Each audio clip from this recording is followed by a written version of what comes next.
Om Namo Bhagavate Vasudevaya. Om Namo Bhagavate Vasudevaya. Om Namo Bhagavate Vasudevaya. Om Namo Bhagavate Vasudevaya. Om Namo Bhagavate Vasudevaya.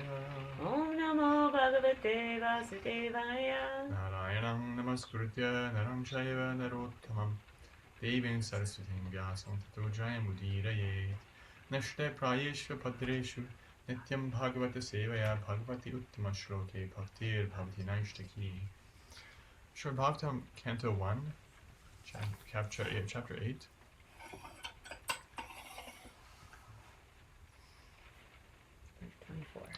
Verse 24. 1:8:24. Yushan Mahagnef Purushada Darshana Satsabhaya Vanavasa Kruchata Rite Mrite Neka Maharatashtrato Varnyastratash Hare Pirakshata. My dear Krishna, your lordship has protected us from a poisoned cake, from a great fire, from cannibals, from the vicious assembly, from sufferings during our exile in the forest, and from the battle where great generals fought. And now you have saved us from the weapon of Ashvatthama. Srila Prabhupada's purport. The list of dangerous encounters is submitted herein. Devaki was once put into difficulty by her envious brother. Otherwise, she was well. But Kunti Devi and her sons were put into difficulty, one difficulty after another for years and years together. They were put into trouble by Duryodhana and his party due to the kingdom. And each and every time the sons of Kunti were saved by the Lord. Once Bhima was administered poison in a cake. Once they were put into the house made of shellac and set afire. And once Draupadi was dragged out, and attempts were made to insult her by stripping her naked in the vicious assembly of the Kurus. The Lord saved Draupadi by supplying an immeasurable length of cloth. And Duryodhana's party failed to see her naked. Similarly, when they were exiled in the forest, Bhima had to fight with the man-eater demon, Hirdimba Rakshasa, but the Lord saved him. So it was not finished there. After all these tribulations, there was the great battle of Kurukshetra, and Arjuna had to meet such great generals as Drona, Bhishma, and Karna, all powerful fighters. And at last, even when everything was done away with, there was the Brahmastra weapon. The Brahmastra released by the son of Dronacharya to kill the child within the Muvuttara. And so the Lord saved the only surviving descendant of the Kurus, Maharaj Parikshit.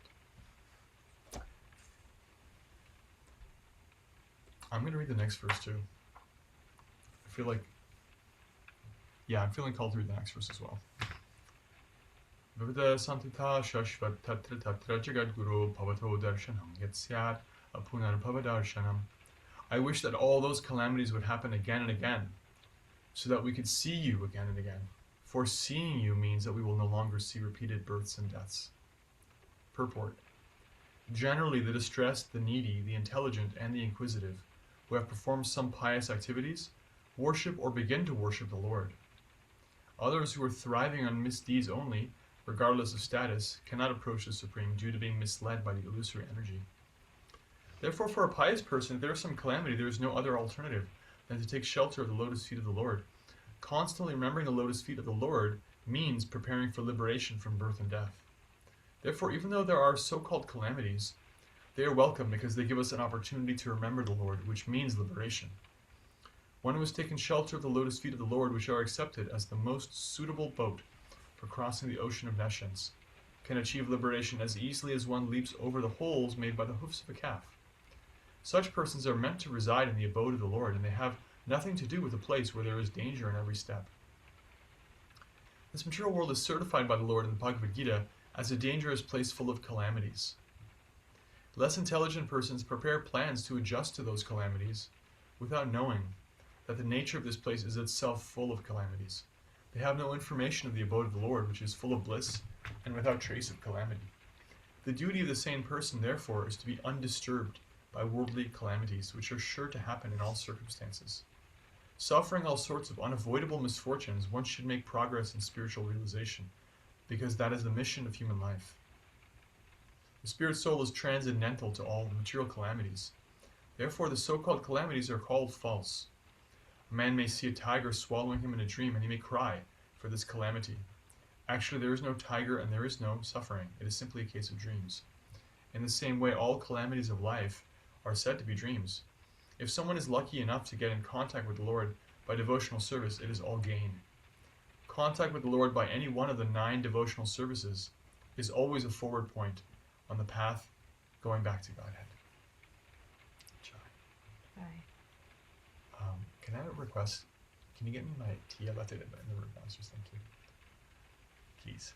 Om Jnanatimirantasya Jnananjanashirakaya Chakshurunmilitam Yena Tasmai Shri Gurave Namaha Nama Om Vishnupadaya Krishna Preshthaya Bhutare Shrimate Bhaktivedanta Swami Nitinamine Namaste Saraswati Deve Gauravani Pracharane Nirvishesha Shunyavadi Paschati Deshatarane Vanchakalpatarupshascha Kripasantubhyevacha Patitanam Pavanebhyo Vaishnavebhyo Namo Namaha Jaya Shri Krishna Chaitanya Prabhu Nityananda Shri Advaita Gadadhara Shri Vasadi Gaura Bhaktivinoda Hare Krishna Krishna Krishna Hare Hare Hare Rama Rama Rama Hare Hare. Hare Krishna.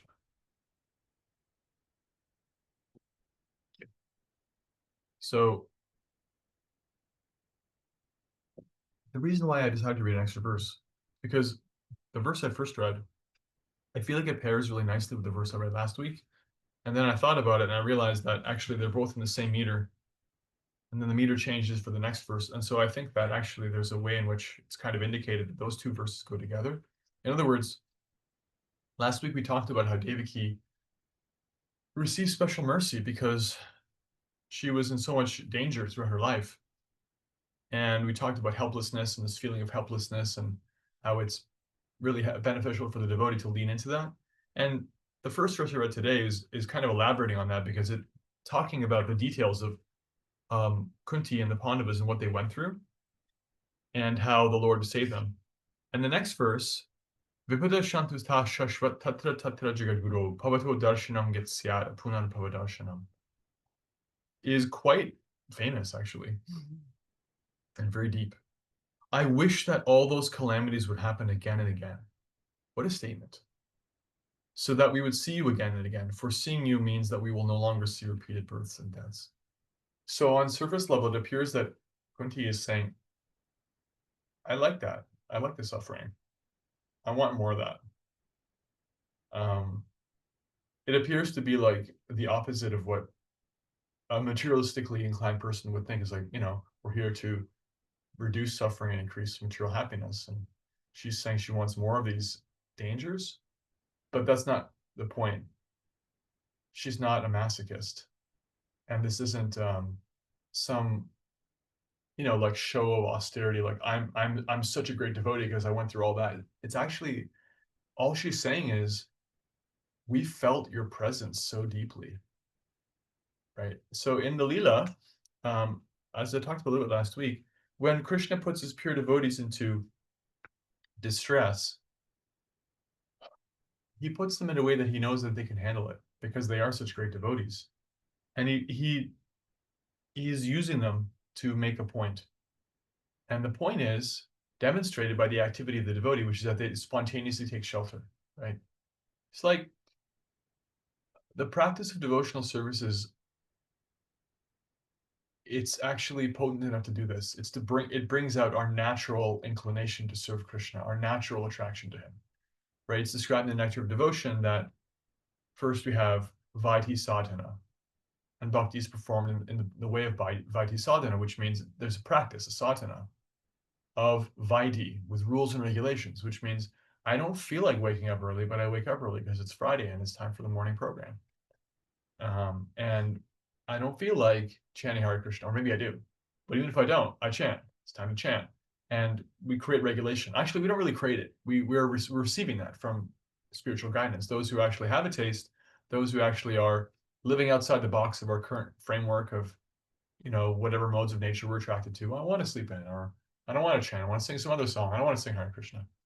And they say, well, do this, it'll help you. And once we agree to that, then we're following some Vaidhi. Vaidhi means vidhi, regulation, discipline, do's and don'ts. it doesn't mean you like it, right?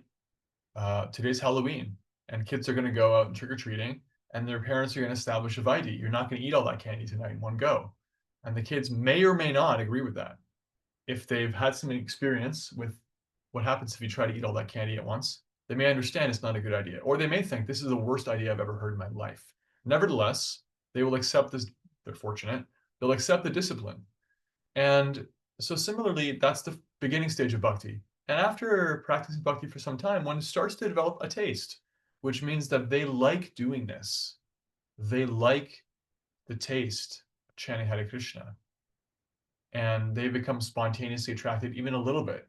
It's like if somebody told you there's a kirtan happening, and in some part of your heart you felt like, oh, good, I want to go. Then that means you're developing a little bit of a taste. And so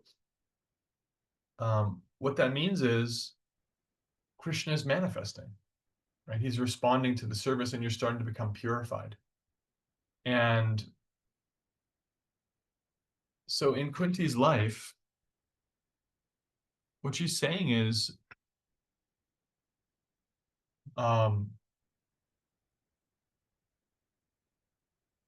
it's your presence that I'm hankering for, right? It doesn't matter to me whether there was problems or no problems. What matters to me is your presence, and that's what really I'm attracted to. This is the experience, the devotional experience of somebody at a very high level, right? So at first we practice bhakti because we hear it's a good idea, and then we become attracted to Krishna more and more and more. And what Kunti is showing is that at the perfectional stage, one becomes completely indifferent to whether one is winning or losing the material game. That's no longer important to them.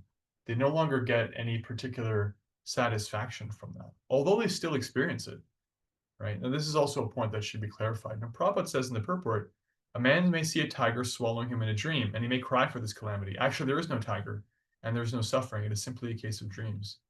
This shouldn't be misunderstood. Now, Prabhupada is talking about how the pleasures and pains of material life are illusory, as he says, the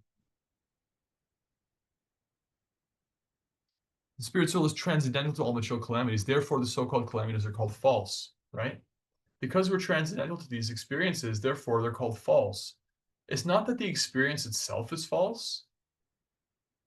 It's that the realness of it is false. There's still some suffering, right? If you're having a dream, and in the dream, you're being, whatever's happening that's awful, it's a nightmare, the dream is still unreal. But you may still, if you're not having a lucid dream, you may still recognize pain and suffering. And so similarly, we have some real suffering experience. She was going through things. To read the Mahabharata, she wasn't like, Om Shanti, Shanti, Shanti the whole time. There was real and present danger. There was stuff happening all the time.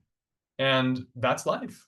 You know, it generally won't be as dramatic as what she went through because, as I said earlier, her suffering is the way it was because she was advanced enough to make a point. She could actually be completely Krishna conscious in the face of all of that. But there's always something, right? And so it's not that it's completely unreal. It's just that there's no lasting permanent substance to the material situation. And so the devotee, a really advanced devotee, is just always taking shelter of Krishna. They're always taking shelter of Krishna, even if they have some stake in the material gain.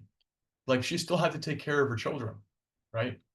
And someone could say, well, like, oh, you know, just leave them, like just go to the mountains and retire, and who cares if you live or die, and it doesn't matter, you know, it's all just, you're not your body anyway. It's like, but yeah, but that's her duty. She's their mother, and that's not pleasing to Krishna to just throw that away.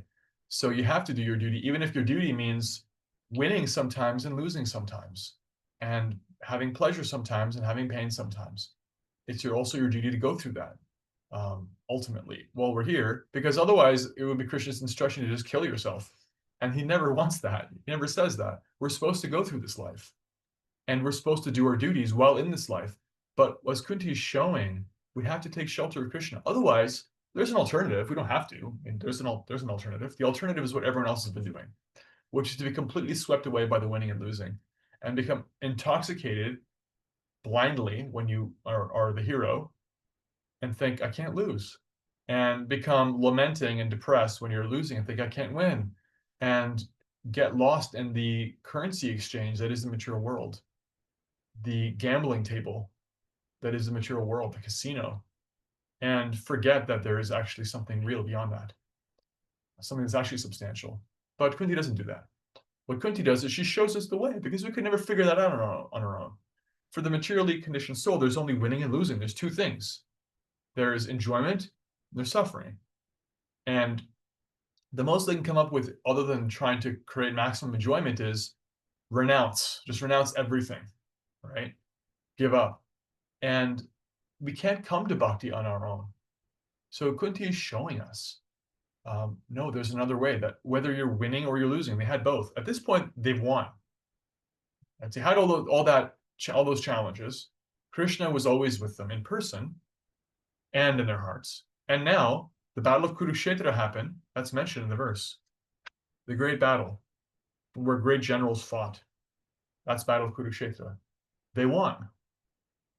Now Yudhishthira is the king. So a materialist would think, like, that's it.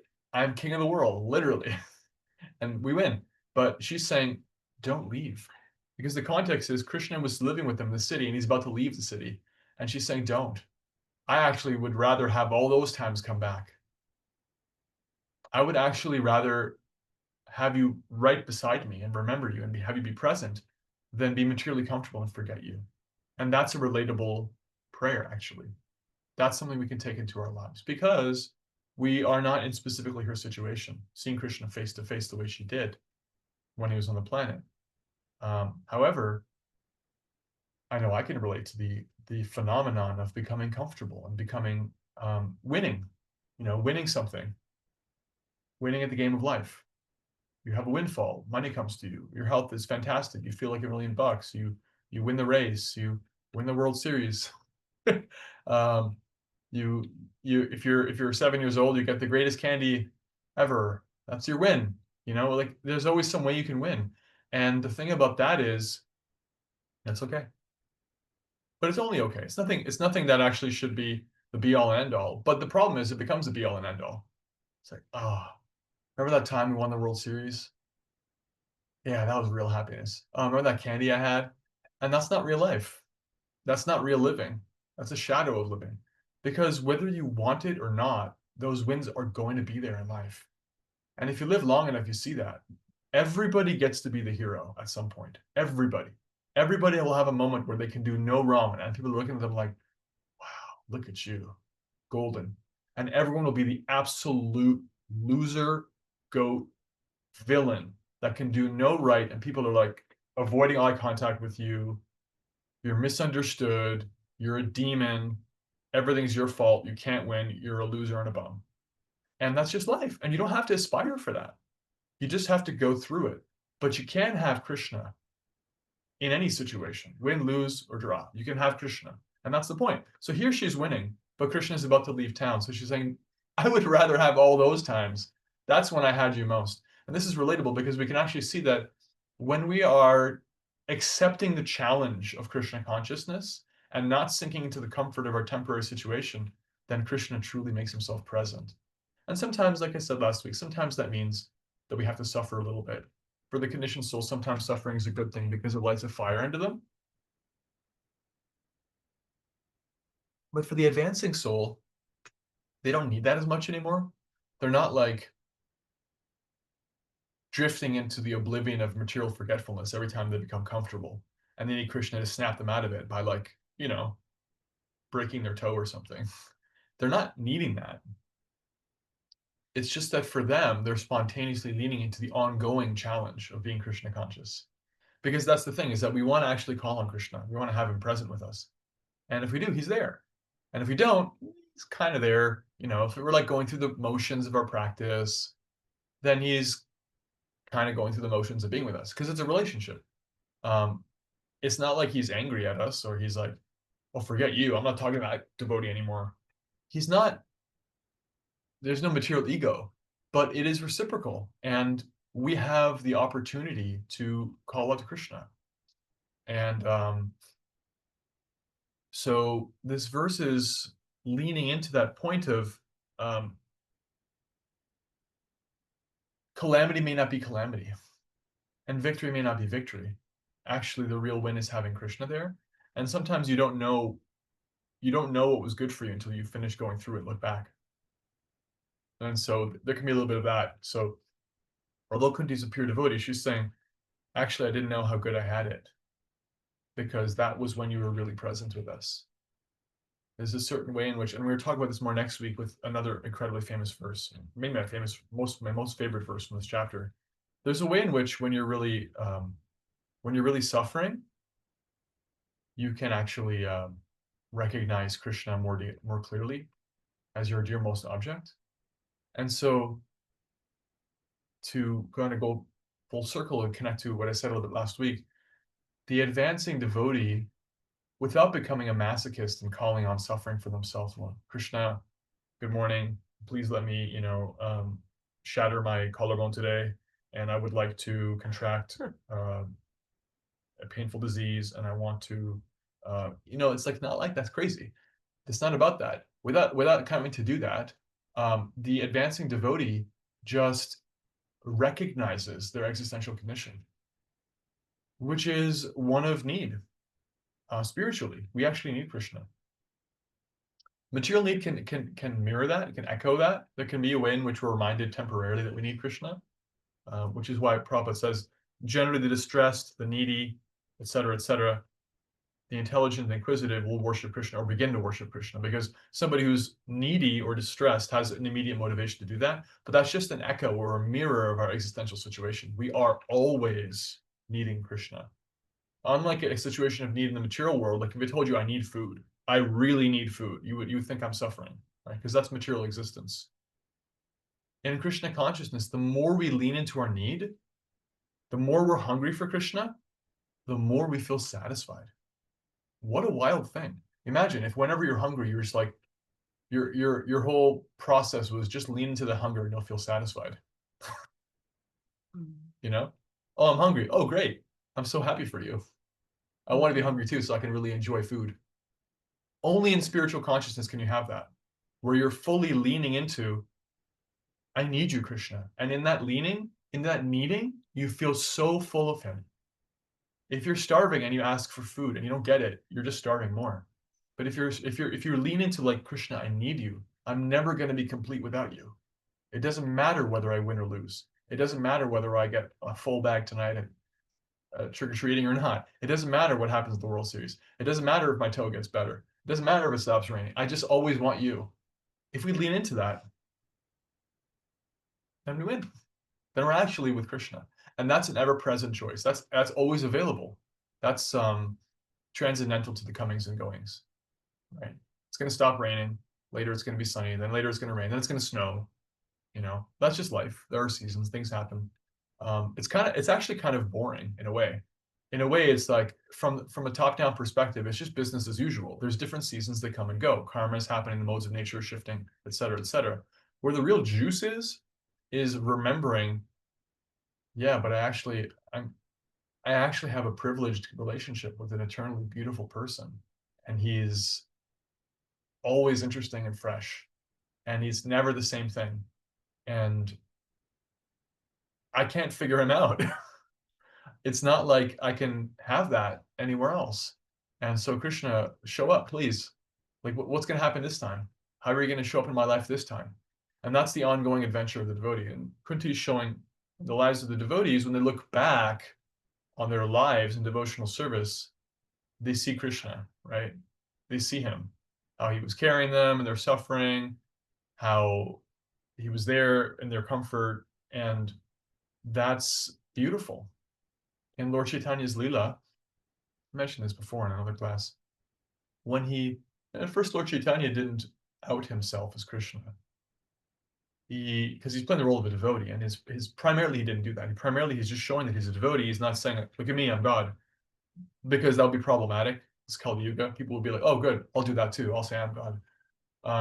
And they needed to learn what bhakti is. So he's showing as a devotee of Krishna what it looks like to practice Krishna consciousness. However, in Navadvip, in the in one Leela, he in Srivas Thakur's house, he invites all of his very confidential devotees, like Advaitacharya, Srivas, invite his wife, Haridas Thakur and Sridhar, the banana seller, all these pure devotees, eternal associates, and he's showing them that he's their Lord.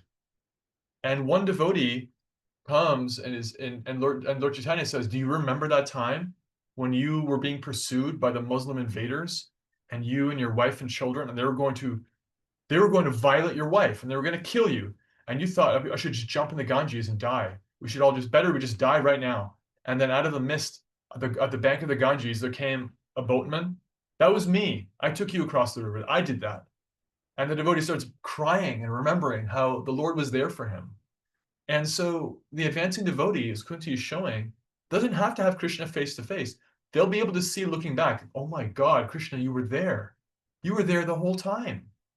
And so if we want to not have to wait for a deathbed realization or years and years of practice, we can lean right now, every day, into, I'm gonna die. This material thing is just coming and going anyway, and I'm always orbiting the supreme sun of Krishna. I'm like a little planet, and I need him. I need that light. I need that brightness and that heat. I always want you, Krishna. And so just leaning into that need, that existential situation, makes him present and relevant. So, to summarize, Kunti is so beyond the material game that she's saying, I would rather have all those calamities again and again. That's when you're really present with me. And we can also experience that. Krishna is there with us in our tribulations, also in our wins, if we're honest.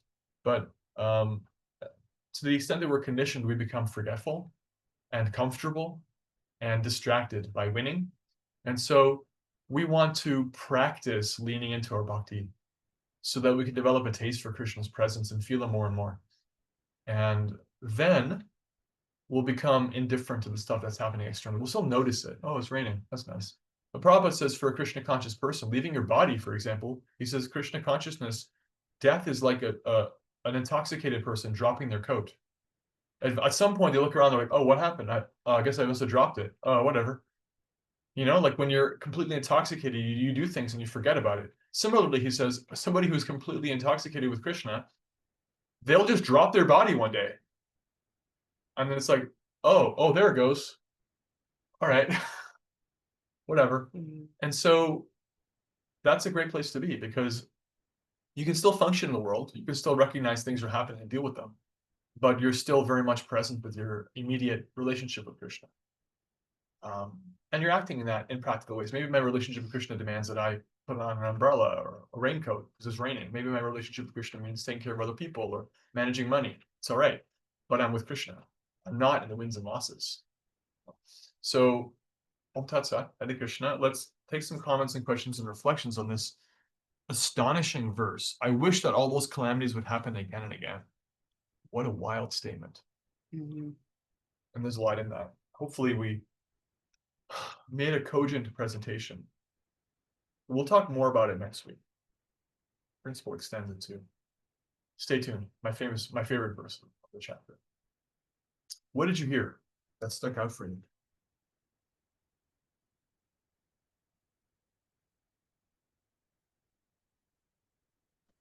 I I'll appreciate share real quick, but Go ahead, Adam. so I was just gonna say, then I will. Oh, you're cutting in and out. Yeah, you're cutting in and out. We can't hear you. Could you maybe type it into chat? she's driving. Oh, darn. Well, what are you gonna do? If you're driving, you can't type it in the chat, but we couldn't hear you. You're muting and unmuting now. Now you're muted. Yeah, you're muted now. She can try later. Anyway, you can try later. It's probably the rain. Does someone else want to? Yeah, I appreciate a lot of what you said and in calling out to Krishna and how it's a reciprocal relationship and if leaning into our need for him. Yeah. And how it satisfies our inner hunger. love that. And when you were speaking at the end around how rather than waiting for our deathbed, but leading in to our own existential or understanding, meditating our own existential situation, and therefore leaning into Krishna now and not Yeah. waiting till the end. And there was something in the purport of that Prabhupada said in verse 1825 that struck me when you first read it. It said, like, to remember the Lord means liberation. Yeah. And, it's just such a different, the whole sentence was, therefore, even though there are so-called calamities, they are welcome because they give us an opportunity to remember the Lord, which means liberation. And so those calamities lead us to that, like you were saying, leaning into our eternal relationship with Krishna. And it's just such a different take on mukti, and in other paths Yeah. of yoga, and what I originally had learned that mukti was just being a yogi, an asana who practices asana, right? It's a little bit more impersonalist and non-duality, and that mukti is the merging back into once Yeah. you leave it happens once you leave your body and merging back into the oneness. So I just find it time and time again so beautiful and reassuring and encouraging and empowering that we can experience liberation in this life right now, in this body, or in this lifetime potentially, or in the next one, but through remembering Krishna. Yeah. And advancing in our bhakti practice and our spiritual life, that every single thing that happens in our life, the calamities and the amazing celebrations, are all gifts from Krishna, opportunities for us to remember him and therefore experience liberation. Yeah. In fact, even the boring moments where Mhm. nothing much is happening, of eventful moments, uneventful moments in between, Krishna is available in them. I mean, it's raining, right? But you can see Krishna in that he's Mhm. created this cycle, Mhm. and the nourishment. And there's like a million analogies. Even in the Bhagavad Gita, there is an analogy about, or there's actually discussion of how like performance of yajna, actually attracts the material happiness of living entities by allowing for such things as rain. And Krishna says in the 10th chapter of Bhagavad Gita, different ways in which we can see him, in the material world. Taste So, of water. Yeah, taste of water, for example. And I was also going to say, like, I appreciated what you reflected back about how, because it's our existential condition that we need Krishna. It's like it's always true, right? Mhm. If we're only Krishna conscious when we're materially suffering, then we're only Krishna conscious sometimes. And also we're kind of asking Krishna to put us in suffering more and more, because that's the only time we're going to get our act together. Mm. But we can't be anything all the time in material consciousness. We can't be the winner or the loser all the time. Everything's always shifting. You see this word bhava darshanam at the end of the verse? Mhm. Bhava means the material world, birth and death. Bhava here, apunad bhava darshanam, bhava means literally becoming. The world is the world of becoming, because it's a world where nothing is the same. It's always in the process of becoming something else. You can't step in the same river twice, right? It's always becoming. Mm. It's not one world. It's a world of change. So there is no stability here, none. Mm. But there is, which is that it's Krishna's world. It's his energy. He's the same. Our relationship with him is the same. My need for him is the same. I'm sometimes hungry, and I'm sometimes so hungry, if I don't eat, I'll die. And then I eat, and then what happens? I don't want to eat anymore. I can't eat anymore. It's a problem. Mhm. Like, take it away. No, but Krishna is always, I'm always hungry for him, and I'm always satisfied with him. That's the transcendental level. So that's always available. What an amazing thing. There's nothing else can compete with that. No taste of water when you're thirsty, no food when you're hungry. Nothing can compete with that. They're all just reflections of that. Mhm. That's why Krishna says, I'm the taste of water. He literally is manifesting water. And that taste of water is like Krishna is offering you, here, remember me this way. Whenever you taste water, I was thirsty earlier. That's the taste. I am satisfying you through a fragment of my potency as water. Your body is satisfied. You're tasting a shadow of what you're capable of in being overwhelmed with me. We want to be absolutely conquered by Krishna. That's what we need. That's what we're asking for. That's the only thing that's going to satisfy. Actually, we want Krishna to completely overwhelm us. We're little sparks, and he's the dominator. And we just want to give our heart completely to him and fall completely in love. Nothing else is going to do. And so every moment is just an opportunity to remember that in one way or another. And there's no other relationship that can compete with that, right? Because someone's going to win the World Series tonight or whatever. And it's like, but one day they can't play baseball anymore. They're too old.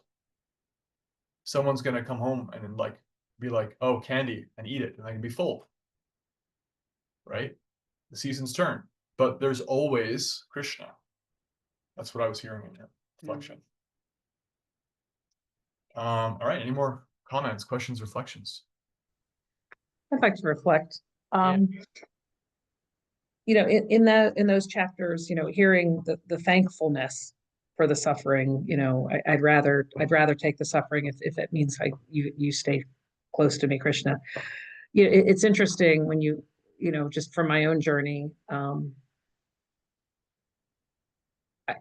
I heard sometime during my bhakti path in the last 6 years, I heard, I guess it was Tony Robbins doing a presentation, and he had an audience of people, and the woman was crying, and he was trying to tease out of her, like, why she was upset about, I don't know, something, her ex-husband or something that happened in her past.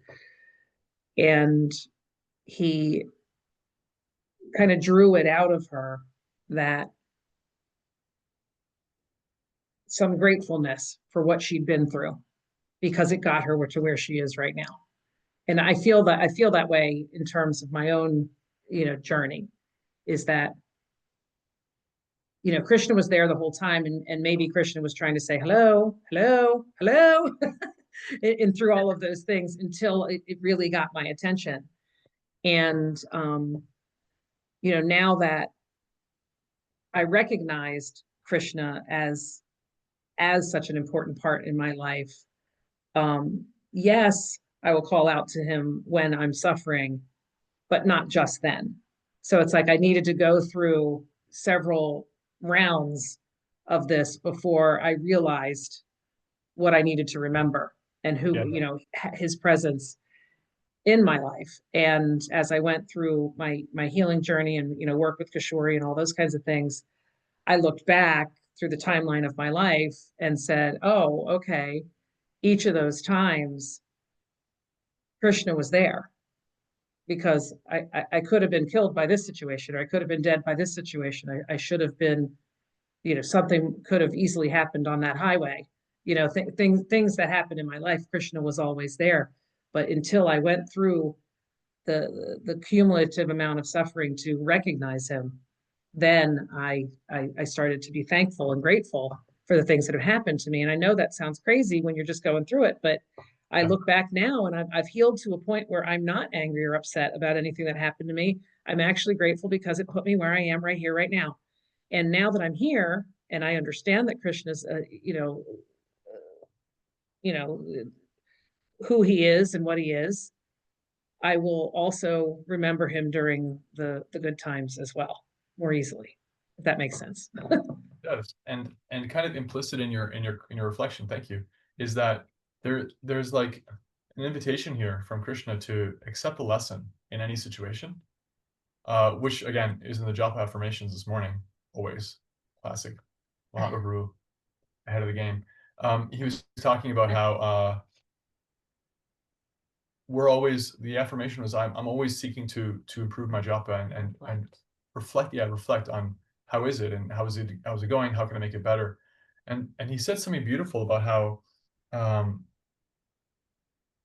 if we're avoiding unpleasant reality, we can't make it better, right? And so for a conditioned soul, one experience of suffering is being told, like, you need to do this better. It can be by somebody else, by your boss, your partner, can be by your body. The body sends messages. You know what? You gotta take better care of me. And that's pain. or it could be like just from whatever. There's different relationships can offer challenging feedback in the world, and it's tempting to avoid that. But if we look at it and we embrace the like lesson in it, then it's like, oh, this sucks, and I'm seeing room for growth here, and then you level up. And so similarly in bhakti, there's this dynamic of just, as you're saying, like, you can look back and say, well, whatever I went through, it got me to where I am, and it's helped me appreciate Krishna. And the material, I would say, like, the material lessons help refine our character, and also on a spiritual level, Krishna can also be offering us lessons about opening our heart more to him and treating his devotees better, and like deepening our service, and removing hypocrisy and becoming even more pure in our, and there's so many ways he can show us these things, and we can continue to avoid those things, or we can lean into, like, all right, I hear it, whether our guru or our partners or our japa shows us, like, hey, here's some hypocrisy, can you handle that? Because he's not taking it personally, he's seeing all the hypocrisy, he's like showing us a little bit when he thinks we can handle it. And if we're actually like a little brave, it's like embracing those calamities, as Kunti is saying, and then we actually are grateful, like, wow, I'm really glad I looked at my dark side. I'm really glad I looked at that darkness and ugliness for a second and didn't run away from it. I'm glad I faced that calamity because you were with me in it. So that's like part of the progressive work, is that you don't have to have an amputated limb or something to experience deeper Krishna consciousness. All you have to do is look in your heart and see how much work you have to overcome hypocrisy and give your heart more and more to Krishna. And that can feel really hard. There's a lot of there's a lot of inclination maybe to avoid that work. But if we lean into our sincere practice, Krishna will increasingly give us the opportunity to become really, really pure, which means letting go of some things and doing some painful work. And those are the calamities that are, I think, more on the internal level for a devotee who's advancing. And then it's like, when you do that, then you're like, oh, wow, I feel so unburdened. I feel great. I'm grateful for that. And you can look back on that pain or that difficulty and be like, it was like surgery. Like, I'm so glad I got through that surgery. Yes, someone had to cut me up, and I'm like, the disease is gone. So that's also kind of implicit in your statement too. It's like there's all this internal work, and it can be ugly and scary, but it's just actually the greatest with Krishna. I'm just kind of saying this for myself. I have a lot of work to do. So, Hare Krishna. Any other reflections? Okay, I will try this. Can you hear me? Yeah, I can hear you. Hi, Hare Krishna. Thank you for that beautiful class. I feel like, Oh no. if I was like to have to give some references, I just, Okay. maybe Yeah, thank you. you're cutting in and out. So maybe make it brief. So Hopefully we'll hear it. sorry. Yeah, Cool. so I'm very appreciative of the different ways Krishna allows us to come to him. And I feel like this universal theme of suffering and in the book of Exodus, or if it's, it's Christian tradition studying the Old New Testament, it's like, crying out to God in the wilderness is this like persistent theme. So I just love the synchronicities of various faiths and various paths having this theme of suffering and rescue and crying out. I just think it's a really beautiful way to kind of position our struggles and our wins. Thank you. Yeah, many Christian bhakti practitioners have, meaning bhakti in the Christian tradition, have discussed it in terms of this phenomenon of the dark night of the soul, right? You can have like a crisis of faith. You can have a feeling of emptiness, feeling of dryness in your practice, where you're chanting, you're praying, you're doing your thing, and you don't feel him. You don't feel the Lord. And there's this challenge of like, where are you? Really feeling. And they go through that and they lean into that need for him. And it's not that it doesn't end and that for the rest of their life they're just feeling empty. And it's just they talk about it because those who have been through it have been through it. and they come out the other side, and their relationship becomes deeper. And there is this way in which even spiritually one can feel like, I'm calling, but I don't feel like you're with me. And you just got to stay. You got to keep going. They've talked about that, the dark night of the soul. Great saints have talked about it. And it's, I mean, heck, what are the gopis going through, right? Like, what's deeper than that? And this connection and separation. There is, philosophically, there is nothing deeper than that. Our acharyas explain that no one is more Krishna conscious than them, because they're missing him so much that he was more with them than anybody, because their love for him became inflamed by the circumstance of him leaving. In fact, that's part of why he left. So yeah, I mean, I'm not there, but definitely like the dark night of the soul and this thing of the crying in the wilderness. Yeah, devotees have been saying this everywhere and everywhen, in every tradition and every language. It's a universal bhakti experience. So all glories to them. We're just trying to follow in their exalted footsteps. Thank you. And safe travels.